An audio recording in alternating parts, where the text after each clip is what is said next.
여러분, 또 대면 예배로 나오신 여러분 주임으로 환영합니다. 또 온라인 예배로 나오신 여러분을 주임으로 환영합니다. 서로 인사할까요? 사랑합니다. 축복합니다.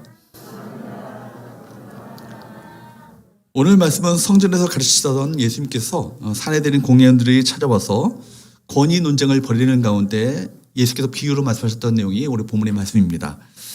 무슨 권위로 성전을 이렇게 정화하느냐?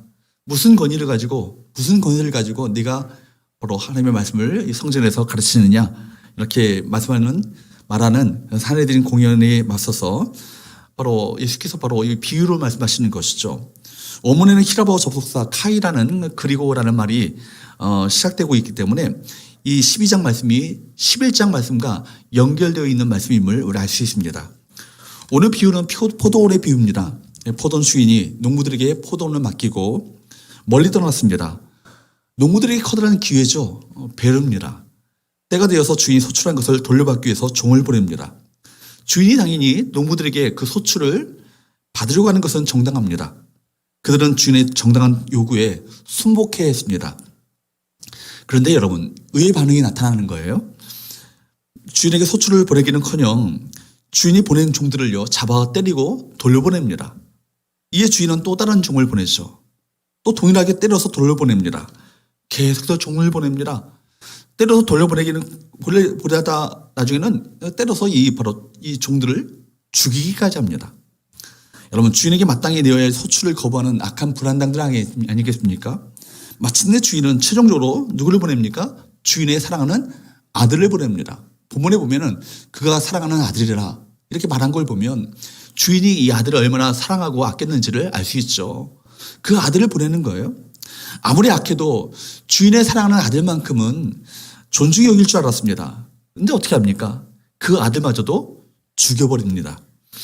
여러분, 비유의 핵심은 그리 어렵지 않습니다. 포도원의 주인은 누구를 말합니까? 하나님을 가리키죠. 포도원은 뭘 말합니까? 이스라엘을 말합니다. 포도원의 농부들은 바로 종교 지도자들을 말하는 것이죠. 그리고 종들은 하나님의 말씀을 전하기 위해서 보내었던 선자들을 가리킵니다. 그리고 그 아들은 누굴 가리킵니까? 하나님의 사랑하는 독생자 예수 그리스도를 가리킵니다. 바로 하나님께서 보내셨던 그 선자들을 배척하고 마침내 최종적으로 보낸 바로 하나님의 아들까지도 배척하는 이들을 향한 경고 메시지, 비유는 아주 모호하지 않고 선명합니다. 이 본문의 말씀을 통해서 세 가지 영적 레슨을 우리 함께 받기를 원하는데요. 첫 번째, 한번 따라할까요? 하나님의 말씀을 배척하지 말라. 여러분, 오늘 비유에서 핵심 중에 하나는 바로 주인이 종들을 계속해서 보낸다는 거예요. 이것도 구약에서 하나님께서 하나님의 메시지를 전달할 메신저, 즉 하나님의 선자들을 계속 보내신 것을 의미합니다. 하늘의 계시를 이 땅 가운데 전해주는 통로가 누굽니까? 선자들의 역할 아니었겠습니까? 바로 이스라엘을 향한 하나님의 마음을요 선자를 통해서 드러내시는 거예요. 선자들의 메시지 속에는 징계와 심판의 메시지가 많았습니다. 그러나 이 안에는 하나님의 사랑과 관심도 함께 포함되어 있습니다. 징계와 심판의 메시지를 통해서라도 그들이 돌이키길 원하고 하나님께 돌아오길 원하고 하나님께 나오기를 원하는 하나님의 마음이 그 마음 가운데, 그 메시지 가운데 담겨 있었던 것이죠. 그래서 바로 심판과 경고의 메시지를 통해서 그들이 경감을 받아 깨닫고 회개하고 돌아오길 바라셨던 하나님의 마음이 그 안에 담겨 있습니다. 그런데 예수님이 말씀하셨던 농부 비유에 나오는 농부들은 주인이 보내었던 종들을 때리고 심지어 죽이기까지 했습니다. 구약의 선자들이 하나님의 말씀을 전할 때 이스라엘 백성들이 그들을 박해하고 거절하고 심지어 죽이기까지 했던 것이죠. 여러분, 참 선자들은요 역사 속에서 늘 배척을 받아왔습니다. 참 선자가 누굽니까? 하나님의 뜻을 그대로 백성들에게 전달하는 사람입니다. 선자들은 백성들이 영적 무지를 깨닫게 하고 그들의 영적 위치, 너희가 있는 곳은 잘못된 곳이다, 회개하고 돌이켜 하나님께로 나아가야 한다, 이것을 가르쳐줬던 그 역할을 했던 사람들이 누굽니까? 선자입니다. 대개 선자들은요 위기 시대에 활동했습니다. 위기 시대에는 어쩔 수 없이 경고의 메시지가 많죠. 곧 하나님의 심판이 임박했다. 너희들이 그렇기 때문에 하나님의 심판 앞에 회개하고 돌이키지 않으면 하나님의 심판의 대상이 되고 말 것이다. 이것을 전했던 사람들이 누굽니까? 선자들입니다. 당연히 경고나 심판의 메시지는 백성들이 듣고 싶어하는 메시지가 아니에요. 여러분, 위기 시대 속에서 사람들이 듣고 싶어하는 메시지는 어떤 메시지겠습니까? 위로하는 메시지, 그죠? 사람들의 마음을 달래주고 보듬어주고 소망을 심어주고 서로 격려하며 또 그들에게 새로운 힘과 용기를 불어넣는 그런 메시지를 듣고 싶어하지 않겠습니까? 마음의 평안을 설교하는 설교, 그런 설교를 원합니다. 그래서 거짓 선자들은 백성들의 가려운 귀를 긁어주는 일에 익숙했습니다. 예레미야서에 보게 되면 하나냐 같은 거짓 선자는 백성들이 듣고 싶어하는 메시지를 전했죠. 그래서 하나냐는 주변 상황을 분석한 뒤에 많은 사람들에게 인기를 얻을 수 있는 내용들로 설교를 가득 채웠습니다. 너희들 그 주변에 이렇게 악한 세력들이 이 강대국들이 둘러싸고 있지만 하나님께서 저 강대국들을 다 진멸시킬 것이다. 너희들을 회복시킬 것이다. 이런 메시지를 전했어요. 그래서 괜찮다, 평안하다, 평안하다. 이 메시지를 그들이 전했습니다. 거짓 평안을 빌어주며 백성들의 마음을 다독여줬지만 사실은 백성들을 속였던 것이죠. 예레미야는 반면에 바로 너희들이 회개하지 않으면 하나님의 심판이 임할 것이다. 회개 메시지를 촉구했습니다. 그랬을 때 여러분 예레미야는 옥에 갇히고 말죠. 여러분 참 선자는 그렇게 할 수 없었던 것이죠. 문제는 선자가 전하는 메시지와 백성들의 기대가 일치하지 않을 때입니다. 때로는 선자들이 백성들의 거부와 거친 항의, 여러분 저항에 부딪히게 됩니다. 심지어는요 신변의 위험이 찾아오기도 합니다. 멀리 보지 않아도 세례요한 광야에서 외치는 바로 하나님의 소리 아니었겠습니까? 그가 하나님의 말씀을 있는 그대로 전했을 때 오히려 그가 죽임을 당했습니다. 세례요한이 누굽니까? 주인이 마지막 사랑하는 아들을 보내기 전 최종적으로 보냈던 하나님의 종 아닙니까? 하나님의 말씀을 있는 그대로 전할 때 찾아오는 것은요 인기 없는 설교자라는 평입니다. 주님께서도 사역하실 때 처음에는 기적을 베푸시고 많은 어떤 그런 놀라운 이적들을 나타내 보이셨을 때 사람들이 구름대처럼 모였습니다. 여러분 그런데 나중에 영생 진리를 선포하시자 오직 몇몇 제자들만 남은 적이 있었습니다. 요한복음 6장 말씀을 보도록 할까요? 요한복음 6장 66절에서 68절까지 말씀을 보도록 합니다. 같이 한번 읽어보도록 합니다. 시작. 그때부터 그의 제자 중에서 많은 사람이 떠나가고 다시 그와 함께 다니지 아니하더라. 예수께서 12제자에게 이르시되 너희도 가렸느냐? 시몬 베드로가 대답하되 주여 영생의 말씀이 주께 있사오니 우리가 누구에게로 가오리까? 여러분 예수님을 따랐던 많은 제자 중에서 많은 무리 중에서 많은 사람들이 예수님을 떠나갔습니다. 오늘날 사회적 기준을 보면 주님은요 실패한 목회자예요. 그죠? 이 성도들이 다 떠나가 버린 목회 실패한 셈입니다. 그러나 하나님께서는 뭐라고 말씀하십니까? 에스겔서 2장 5절 말씀을 볼까요? 시작. 그들은 패역한 족속이라 그들이 듣든지 아니 듣든지 그들 가운데 선제가 있음을 알지니라. 그러니까 선제의 사명은 뭐예요? 백성들이 듣든지 아니 듣든지 백성들이 환영하든지 배척을 하든지 하나님의 말씀을 있는 그대로 가감없이 전하는 것, 이것이 선제의 사명입니다. 처제 하나님의 편에 서야 되는 것이죠. 제사장의 사명과는 다릅니다. 백성들은요, 제사장은 백성들의 편에 서서 하나님께 나아가는 중보자라면 선자는 철저히 하나님의 편에 서서 하나님의 말씀을 있는 그대로 가감없이 담대하게 증거하는 메신저가 되어야 합니다. 오늘날 한국교회 강단에는 선자적 메시지가 많이 실종되어 있습니다. 선자는요, 기꺼이 거절당할 용기가 필요합니다. 사람들이 요구하는 메시지가 아니라 심지어 사람들로부터 인기가 없고 배척받을 수 있는 메시지를 할지라도 하나님께로부터 받은 말씀을 담대하게 전해야 하는 것, 이것이 선자의 사명 아니겠어요? 하나님에게서 받은 말씀을 백성들이 알아듣지 못해도 백성들이 좋아하지 않는다 할지라도 그대로 전해야 합니다. 그때 사람들이 거부하고 메시지에 대해서 충돌이 일어날 수 있습니다. 사람들의 강력한 정을 받으면 심지어 세례 요한과 같이 목이 잘려 죽임을 당합니다. 그러나 여러분 교회사는요, 교회 역사는 순교의 역사입니다. 시대 저항에도 타협하지 않고 죽어간 말씀의 종들이 한 명이 한두 명이 아닙니다. 지금 우리가 이렇게 말씀을 자유롭게 듣고 있다는 것 놀라운 축복이에요. 놀라운 축복의 시대 가운데 살고 있는 거예요. 사랑하는 여러분, 지금 하나님의 말씀이 여러분의 귀에 들려지고 있습니까? 내 심령 깊이 들려주고 있다면 하나님의 은혜가 임했다는 것입니다. 그런데 말씀이 내 속에 들려지지 않고 하나님의 말씀의 은혜를 받지 못한다면, 그렇다면 무엇이 문제일까요? 말씀, 씨가 문제일까요? 아니면 마음밭이 문제일까요? 마음밭이 문제죠. 틀림없이 내 안에 교만이 있는 것입니다. 자아의 소리가 강하면 말씀이 들려지지 않습니다. 말씀을 들을 수 없습니다. 오해 중에 오해가 뭐예요? 하나님의 말씀에 대한 오해예요. 여러분, 그 말씀을 나를 살리려고 주신 말씀이지 나를 죽이려고 주신 말씀이 아니에요. 심지어 심판의 메시지, 경고의 메시지가 들려진다 할지라도 이 말씀을 통해서 우리를 회개하고 돌이키게 하시고 회복시키시고 하나님께 돌아오도록 만드시기 위해서 우리에게 그 말씀을 주신 것이지 나를 죽이려고 주신 말씀이 아니라는 것입니다. 말씀이 내 귀에 들려지고 있다면 하나님께서 나를 사랑하셔서 마지막 기회를 주고 계신 것입니다. 그래서 하나님은 때로 설득하기도 하시고 때로 고민하시기도 하시지만 명령하시기도 하고 책망하시기도 합니다. 오늘날도 마찬가지죠. 사람들은 하나님의 말씀을 정직하게 가감없이 전하는 설교자를 배척합니다. 그들은 성경이 말하는 것을 그대로 들으려고 하지 않고 자기가 듣고 싶은 것만 듣고 싶어 합니다.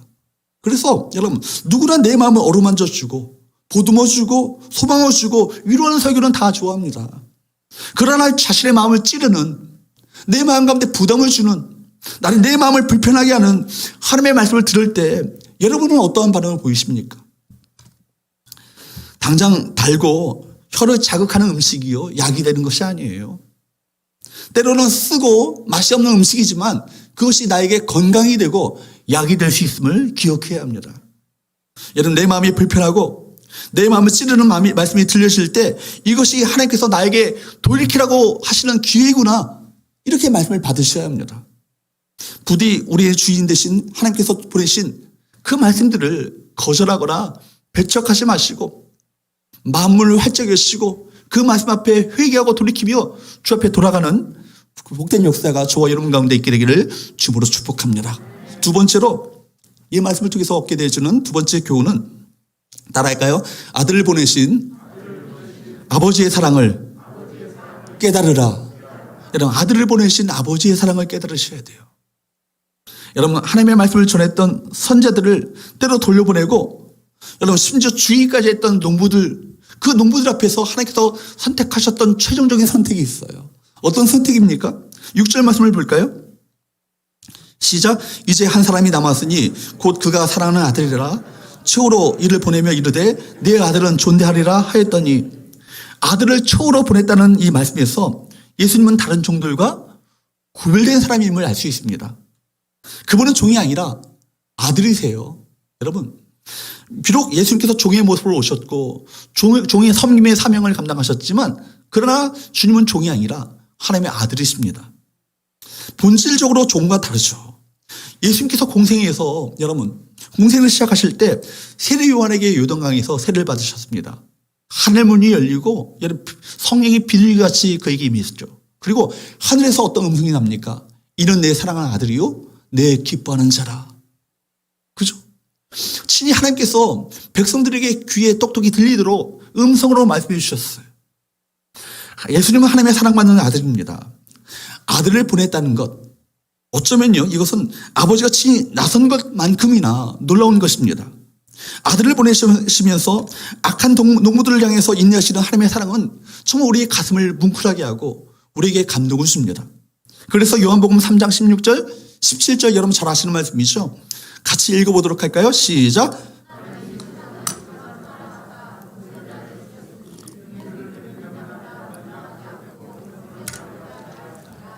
하나님이 그 아들을 세상에 보내신 것은 세상을 심판하려 하심이 아니요 그로 말미암아 세상의 구원을 받게 하려 하심이라. 하나님께서 독생자를 보내신 것은요, 세상을 심판하시기 위해서 보내신 것이 아니에요. 마지막 기회를 주신 것이죠. 세상은 사랑하셔서 그 종들을 때려 죽였던 그 농부들이지만 어찌하든지 아들만큼은 보내셔서 마지막 기회를 주시고 구원코자 하셨던 기회를 주시는 거예요. 그러나 사람들은 이런 하나님의 사랑을 알지 못합니다. 보십시오. 오늘 비유에서 악한 농부들이 어떻게 했습니까? 7절 8절 말씀을 볼까요? 시작. 그 농부들이 서로 말하되 이는 상속자니 자 죽이자. 그러면 그 유산이 우리 것이 되리라 하고 이에 잡아 죽여 포도원 밖에 던져졌느니라. 사랑하는 여러분, 이 비유는, 이 이야기는 누구를 말씀하고 있습니까? 우리 예수님이십니다. 예수께서 지금 이 비유를 말씀하셨던 시점이요, 십자가 죽음을 며칠 앞둔 그 시점이에요. 이 말씀을 하시는 예수님의 심정 한번 헤아려 보시기 바랍니다. 그 아들을 죽여 포도원 밖에 버려졌느니라. 이렇게 말씀하시면서 예수님은 며칠 후면 포도원 밖, 예루살렘 성문 밖에 십자가에서 처절하게 죽임을 당한 채 버려짐을 당하게 될 거예요. 자신이 그렇게 죽임을 당할 것을 생각하셨을 것입니다. 양손에 못이 박히고 옆구리에 창이 박히고 십자가의 고통이 처절하게 자신에게 닥쳐올 것을 다 알고 하시는 이 말씀을 하시는 예수님의 심정이 어떠했을까? 그들이 아들을 죽였던 의도가 참으로 악하죠. 종은 죽일지라도 그래도 주인의 사랑하는 아들만큼은 죽이지 않을 줄 알았습니다. 그런데 주인의 아들마저 무참히 죽여버리는 것이죠. 이것이 바로 예수 그리스도의 십자가 사건입니다. 십자가가 무엇입니까? 하나님의 사랑과 호의가, 그 은혜가 인간의 그 강팍하고 완악한 고집에 의해서 무참하게 거절당했던 사건이 이 십자가 사건 아니겠습니까? 하나님의 사랑 한량없는 자비와 호의가 단호하게 배척당했습니다. 그동안 종들을 죽이고 또 죽였습니다. 그래도 그것만큼은 용서할 수 있었어요. 그러나 아들을 죽였다는 것은요, 다른 의미입니다. 아들을 죽였다는 것은 아들의 아버지를 죽인 것과 마찬가지입니다. 갈 때까지 간 것입니다. 별 악한 짓을 다 했다 할지라도 참고 인내해 왔지만, 그런데 더 이상 양보할 수 없는, 하나님 편에서 보면 이제는 물러설 수 없는 그 지점 아니겠습니까? 아들은 아버지가 보여주실 수 있는 최상이었습니다. 사랑하는 아들을 보내신 것은 최고통첩과 같은 것입니다. 이것은 최종적인 기회를 주실 것이죠. 이 기회를 놓치면 모든 기회를 다 상실한 것과 마찬가지인 것입니다.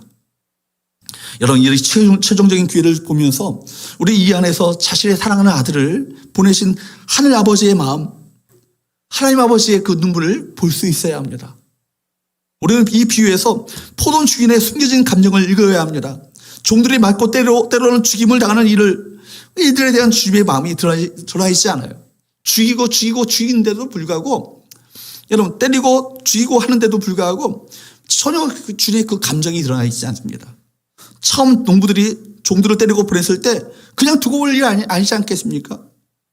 이놈들 내가 당장에 가서 쓸어버리겠다, 그런 말들이 나와 있지 않아요.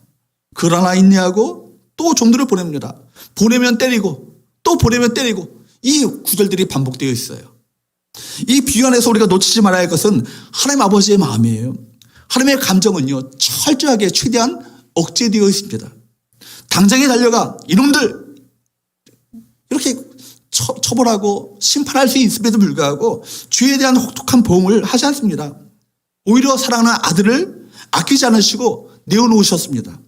하나님께서 하실 수 있는 모든 것을 다 쏟아부으셨습니다. 그런데 거기에 대한 인간의 반응은 뭐예요?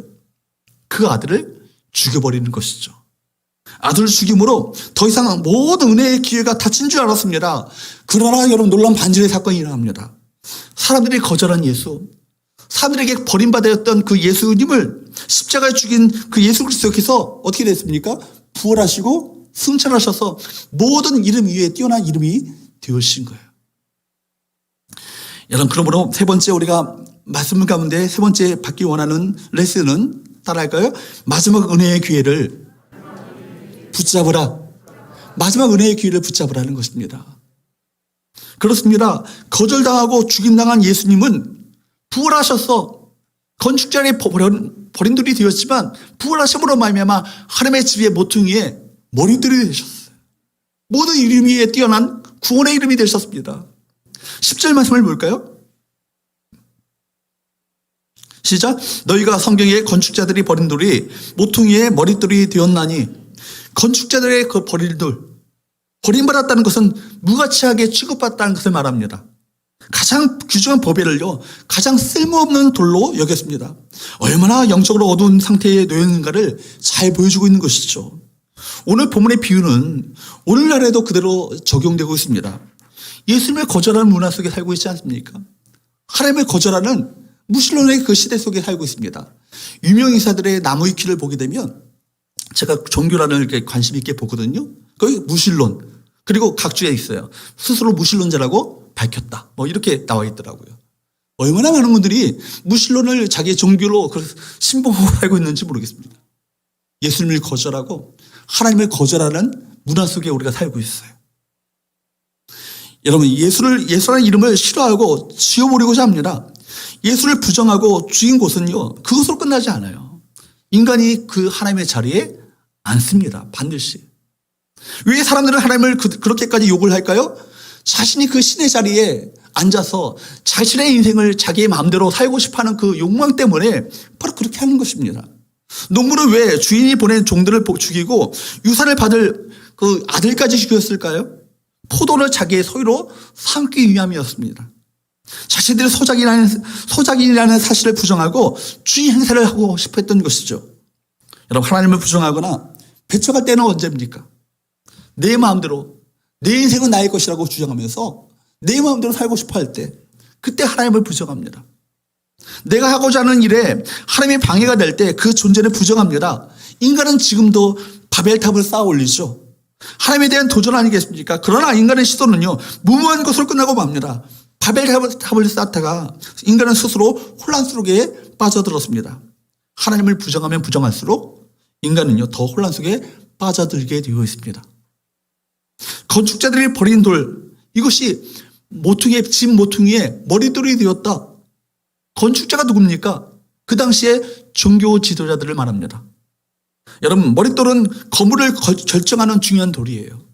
건축자들이 버림받았던 예수는 모든 이름 위에 뛰어난 이름이 되었고 하나님의 집, 하나님 나라를 세워가는 머릿돌이 되었습니다.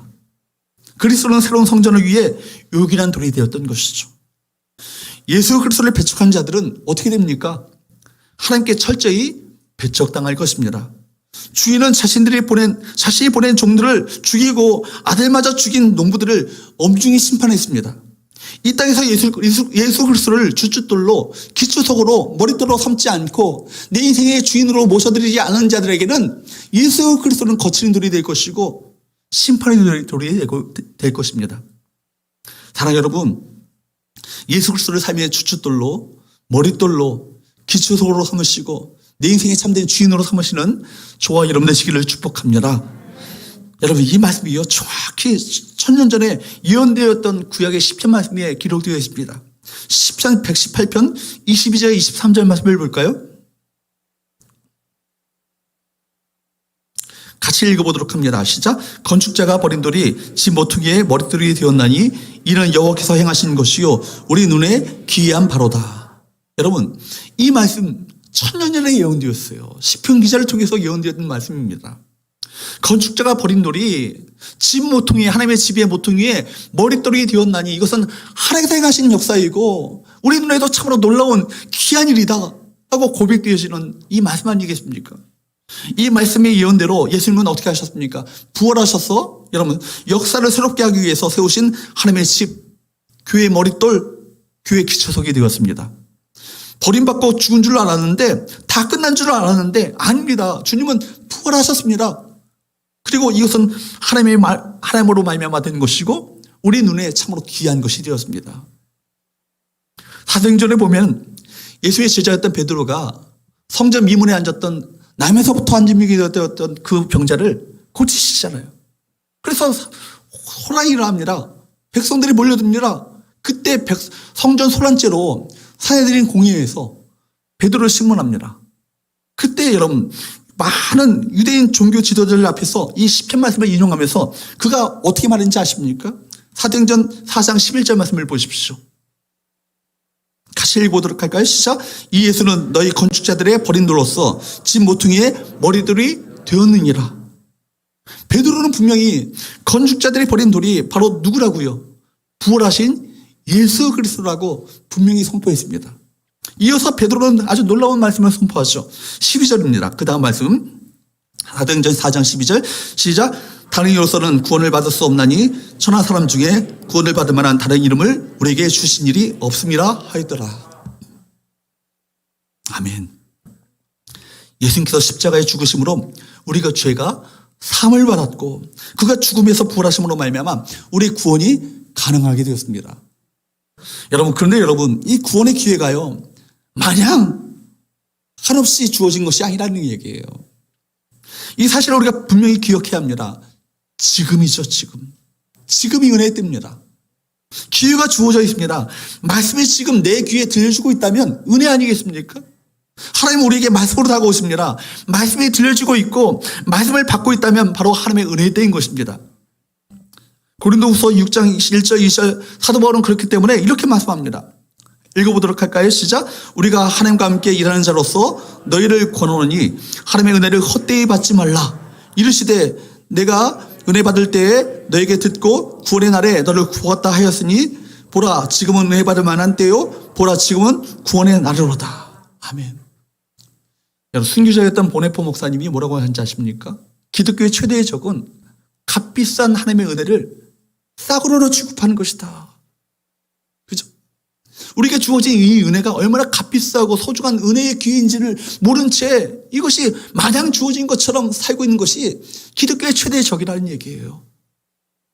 지금 풍성하게 주어져 있는 이 하나님의 은혜, 값없이 주어지는 은혜를 싸구려로 여겨서는 안 될 것입니다. 결코 이 은혜를 헛되이 받지 말라는 것입니다. 2절 하반절에 지금이라는 이 말 안에는 언제가 끝이 난다는 거예요. 그러므로 지금이라는 기회는 시간은 기회입니다. 하나님의 은혜가 작동되고 있는 때입니다. 곧 하나님의 호의를 베풀어주는 이 시간이 끝납니다. 구원의 시간이 끝난다면 어떤 때일까요? 심판의 때죠. 지금이라는 이 단어에서 긴급성과 시급성이 느껴집니다. 보라, 지금은 은혜 받을 만한 때요. 보라, 지금은 구원의 날이로다. 이 말씀하시면서 보라, 지금은 이라는 말을 2번이나 반복하고 있습니다. 반복한다는 것은 강조죠. 여러분, 지금 기회가 주어졌다는 말에서 단편으로 이 말은 기회가 곧 사라질 수 있다는 것을 말하고 있는 거예요. 하나님의 구원이나 은혜가 베풀어지는 것은 제한성을 가지고 있습니다. 모든 것은 다 때가 있는 거예요. 언젠가는 끝이 납니다. 그렇기 때문에 전도서 3장 1절 말씀은 이렇게 말씀하고 있습니다. 읽어보도록 할까요? 시작. 범사에 기한이 있고 천하만사가 다 때가 있나니. 범사에 다 기한이 있대요. 그죠? 끝나는 기한이 있다는 얘기입니다. 그리고 천하만사는 다 때가 있다는 얘기는 뭐예요? 심판의 때가 있다는 얘기입니다. 때라는 말 안에서 위급함, 긴박성, 시급함이 그 의미가 그 안에 담겨져 있습니다. 기회라는 것이 늘 주어지는 것이라면 기회라고 말할 수 없죠. 끝도 없이 주어지는 기회란 없습니다. 때라는 것은 한시성이 있는 것입니다.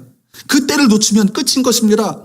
때라는 말 안에는 사랑과 경고가 동시에 그 안에 담겨져 있는 것입니다. 우리는 하나님의 사랑과 자비를 베푸시는 그 좋은 때를 살고 있어요. 참 은혜의 때를 살고 있죠. 그러나 언제 이런 시간들이 끝날지 아무도 모릅니다. 개인의 종말이 있을 수 있고요. 우주적 종말이 있을 수 있습니다. 언제 하나님께서 우리를 불러가실지 모르는 시대 가운데 살고 있는 건 아니겠어요? 올 때는 다 순서가 있었지만 갈 때는 순서 없이 가는 건 아니겠어요? 오늘 밤에 제가 심장마비로 죽을지 어떻게 알겠어요? 설마. 여러분, 다 그런 우리가 시한부 인생을 다 살고 있는 거예요. 하나님을 부르시는 그 순간이 우리 인생의 마지막인 것입니다. 지금 행복한 순간이든 고통스러운 순간이든 중요한 것은 지나가고 있다는 한때인 것입니다. 인간의 생명이란 한순간이죠. 때와 날이라는 것은요, 하나님의 주권하에 움직여집니다. 하나님께서 끝이라고 말씀하시면 끝나는 것입니다. 하나님의 편에서 베풀어질 때 받아야 하는 것입니다. 사랑하는 여러분, 우리가 살면서 수많은 기회가 찾아오죠. 그 기회를 놓치면 매우 안타까워합니다. 내가 그때 기회를 잡았어야 되는데 기회를 놓쳤어. 그럴 때가 있죠. 그러나 여러분, 그때를 놓쳤는데 그 기회가 도리어 내게 복이 될 수 있어요. 그죠? 전화위복이라는 말이 있잖아요. 그죠? 세옹지마. 그죠? 우리가 기회를 놓쳤던 것이 도리어 우리에게 인생 가운데 좋은 기회로 바뀌어질 수도 있습니다. 어쩌면 이것을 이번에 놓친 것 때문에 더 좋은 기회가 올 수도 있고, 오지 않아도 그 기회가 우리 운명을 좌우하는 것은 아니에요. 그러나 하나님께서 주시는 기회는 달라요. 세상에서는 마지막이라고 해도 마지막이 아닐 수 있지만, 그러나 하나님께서 주시는 그 기회는 한 번의 거절로 돌이킬 수 없는 선택이 될 수 있습니다. 한 가전회사가 순간의 선택이 10년을 좌우한다. 그런 말을 하지만 영적으로 볼 때 순간의 선택이 영혼을 좌우할 수 있음을 여러분 기억해야 합니다. 놓쳐서는 안 될 것이 있죠. 무엇입니까? 예수 그리스도입니다. 다른 것은 다 거절해도 괜찮습니다. 그리스도를 거절하면 더 이상 갈 곳이 없습니다. 그리스도를 받아들여야 사는 것입니다. 여러분, 왜 영적 무지가 무섭습니까? 내가 무엇을 거절한지도 모른 채 거절하는 것입니다. 그런데 그 거절에 따라서 영혼이 달라진다고 한다면 여러분, 이 심각한 건 아니겠습니까? 예수께서는 지금 비유를 듣고 있는 백성들이나 제사장들이 다 돌아오기를 원하셨어요. 종교 지도자들이 주님의 말씀을 듣고 온전히 반응하기 원하셨습니다. 회개하고 돌이켜서 지금이라도 이 기회를 잡아서 그들이 주님 앞에 돌아오기를, 하나님께 돌이키기를, 주님 말씀을 받아들이기를 원하셨습니다. 그러나 그들은 예수를 죽이기 위한 구체적인 모의에 들어가고 합니다. 여러분, 그러므로 말씀을 받을 때 일어나는 이 반응이 참 중요합니다. 똑같이 말씀을 받는데 반응이 다르게 나타나죠. 말씀의 빛이 비춰질 때 우리 죄가 드러납니다. 그러면 그 말씀 앞에서 어떤 사람들은 회개하고 자박하고 눈물 콧물 흘리면서 하나님께 돌이키며 회개하며 돌아서는 사람들이 있는 반면에 어떤 사람은 그 말씀 앞에서 강팍하고 완악해지고 더 마음이 굳어지는 사람이 있습니다. 완강하게 저항하는 것이죠. 그러므로 이제 우리는 분명히 알아야 합니다. 최후로 보낸 아들이 모퉁이의 머릿돌이 되었습니다. 이 예수를 지금 만나시고 내 인생의 머릿돌이 되시고 주춧돌이 되시고 내 인생의 참된 주인 되시는 그 삶을 살아가셔야 합니다. 바로 지금이 바로 그때죠. 바로 주님 앞에 헌신의 때가 언제입니까? 바로 지금 아니겠습니까? 내가 주님 앞에 섬길 수 있는 귀한 우리 봉사의 기회가 언제겠습니까? 지금 아니겠습니까? 언젠가 하겠죠. 언젠가가 곧 여러분 영원히 오지 않을 수도 있어요. 여러분, 그러므로 바로 주님을 내 인생의 참된 주인으로, 내 인생의 주춧돌로, 머릿돌로, 기초속으로 삼으셔야, 그래야 삽니다. 여러분, 예수를 믿고 구원받든지 예수를 거절하고 멸망당하든지 둘 중에 하나 선택을 해야 되지 않겠습니까? 지구촌 교회 원로 목사님이신 이동 목사님의 그 책에 보면 아이젠하워의 인종 이야기가 나옵니다. 아이젠하워가 임종 직전에 바로 그 빌리그램 목사님을 만났다고 그래요. 빌리그램 목사님이 찾아왔다고 합니다. 그와의 그 30분간 면회 시간을 마치고 나오려고 하니까 아이젠하워가 빌리, 조금만 내게 좀 있어주면 안 되겠냐고 그렇게 고백합니다. 부탁합니다. 아니, 하실 말씀이 있으세요? 그렇게 말하니까 그는 이렇게 말했습니다. 하나님을 내가 어떻게 만나야 할지 확신이 없습니다. 도와주십시오. 이 아이젠하워의 마지막 부탁입니다. 그때 빌리그램 목사님은 자기 주머니에서 성경을 꺼내놓고 어떻게 죄사함을 받을 수 있을지, 어떻게 하나님의 자녀가 될 수 있을지에 대해서 진지하게 설명을 하기 시작합니다. 선행으로 구원을 받는 것이 아닙니다. 우리 무슨 업적이 있다고 하나님 앞에 갈 수 있는 것이 아닙니다. 우리 모든 노력이 죄 문제를 해결할 수 없기 때문에 하나님께서는 독생자이신 사랑하는 아들 예수 그리스도를 우리에게 보내주셨습니다. 지난 날의 모든 죄를 회개하시고 예수 그리스도를 나의 구주와 인생의 주님으로 모셔드리는 그 순간, 예수를 믿는 그 순간 당신은 하나님의 자녀가 될 수 있습니다. 그리고 영적 기도를 하나 같이 했다고 합니다. 하나하나 영적 기도를 따라하면서 아이젠하워는 그때 비로소 주님을 내 인생의 주님으로 모셔드렸다고 그래요. 그리고 기도가 끝났을 때 아이젠하워가 마지막으로 이런 말을 남겼다고 합니다. 빌리, 감사해요. 나는 이제 준비가 되었어. 하나님 앞에 설 준비가 되었다는 얘기죠. 사랑하는 여러분, 기회가 마냥 주어지지 않아요. 그렇죠? 내일을 우리가 어떻게 알겠습니까? 그러므로 은혜 받을 때는 바로 보라 지금이라는 얘기예요. 그렇죠? 은혜를 헛되이 받지 말라는 얘기예요. 내가 주님을 섬길 수 있는 기회는 언제예요? 바로 지금 아니겠어요? 주 앞에 헌신할 수 있는 기회는 언제겠어요? 바로 지금 아니겠습니까? 정말 지금이 마지막 기회일 수 있다는 절박한 마음을 가지고 지금 주 앞에 돌이키는 저와 여러분 되시기를 축복합니다. 그분은 내 인생의 참된 주인으로 내 인생의 머릿돌로 모셔드리십시오. 말씀이 지금 들려주고 있다면 거부하지 마시고 그 말씀을 받아들이시고 그 말씀 앞에 순종하시는 우리 모든 성도들 될 수 있기를 축복합니다. 그리고 여러분 주위를 한번 돌아보십시오. 아직도 예수 그리스도의 복음을 듣지 않고 듣기 싫어하고 예수 그리스도의 복음을 듣고도 믿지 않는 자들이 참 많지 않습니까? 세상 향락과 세상 즐거움에 취해서 세상의 가치가 전부인 줄 알고 살아가는 많은 내 부모가 있고요, 내 자녀가 있고요, 내 형제가 있고요, 내 이웃이 있고요, 내 직장 동료가 있고 내 사랑하는 벗이 있습니다. 그들은 어떻게 하겠습니까? 정말 그들이 예수님의 말씀을 듣고도 예수를 두고 가버린 심판받을 자가 되지 않길 여러분 간절히 부탁드립니다. 예수님이 그들의 거침돌이 뒤에서는 안 되지 않겠습니까? 정말 예수님께서 그들의 거침돌이 되지 않도록 그들을 위해 간절히 기도하며 끝까지 여러분 포기하지 마시고 하나님의 말씀을 전하는 저와 여러분 되시기를 주부로 축복합니다. 기도하겠습니다.